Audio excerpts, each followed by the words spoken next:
Communication is critical to any design process, and luckily communicating your SOLIDWORKS designs is easier than ever thanks to the share and markup capabilities found in the 3DEXPERIENCE platform. Directly from SOLIDWORKS, you'll have the ability to share a file in a variety of file formats.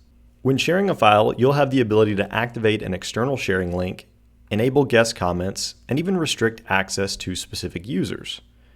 If you restrict access, all you'll need to do is enter that user's email address. And you can also add a comment to give context when sharing the file. Once you click share, an email will be sent directly to that user.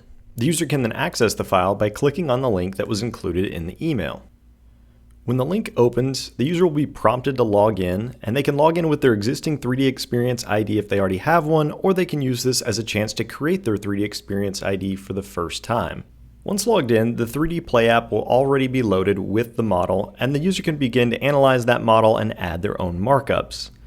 Here we'll use the various tools to indicate where we'd like to make changes and what those changes are.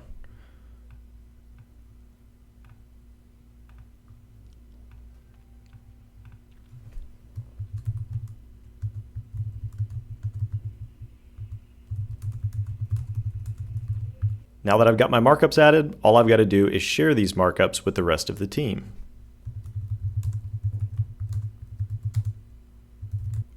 When the comment is shared, the original user will see a notification directly inside of SOLIDWORKS. Clicking on the comment will directly load the markup right inside of the 3DEXPERIENCE add-in, where we can see what changes were suggested and quickly make those changes in SOLIDWORKS.